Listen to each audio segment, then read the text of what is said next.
balitang showbiz muna tayo. Hi, Jai! Ano ba ang hottest and latest sa showbiz ngayon?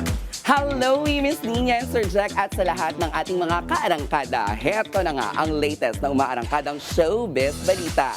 After almost 7 years, balik big screen ang comedy queen na si Ai Ai de las Alas para sa pelikulang Batang Pako.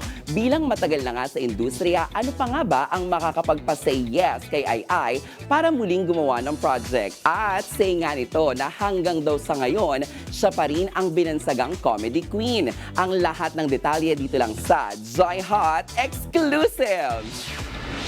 Yes, may promo kami ngayon. Nakapareham natin for Joy Hot Exclusives ang comedy queen na si Ai Ai de las Alas.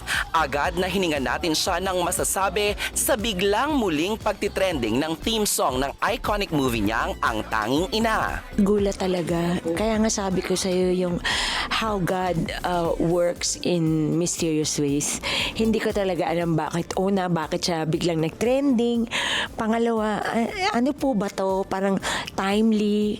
Siguro sabi ko, sign na thank you, Lord. Inalam din natin kung ano ang masasabi niya na magpahanggang ngayon, tuloy-tuloy pa rin ang kanyang karera pati na sa paggawa ng pelikula. Masaya ako and kasi ito may movie na naman kami and I think this is my first movie 2026. Siguro after 6 or 7 years, ito ulit yung movie. So, ayun, happy ako kasi ito may pelikula kami ni Empoy. Sa pagtanggap naman ng proyekto, ano nga ba ang mga kinukonsider niya bago gawin ang isang project? Oo, kasi binabasa ko muna yung script tapos pag maganda, game agad.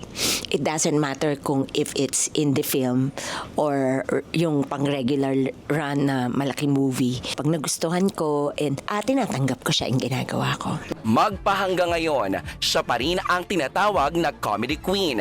Ano ang say niya rito? Thank you, Lord, kasi yun yung kapalaran ko. And I think hindi lang naman ako. I think marami sa amin na wala pa rin kapalit. Si Tito Dolphy nga wala pang kapalit eh. Si Vic Soto wala pa. Si Ate Guy.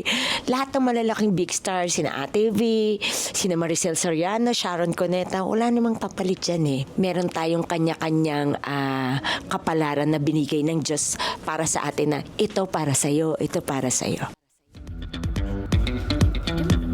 At yun na muna ang latest sa mundo ng showbiz. Ako nga po ang resident kaarangkada ninyo pagdating sa mga hottest and exclusive ganap sa mga paborito ninyong artista. Ang nag-iisang beshi ng bayan para sa Joy Hot Exclusives. Balik sa inyo, Jack and Nia. Maraming salamat, Jai Ho. Salamat!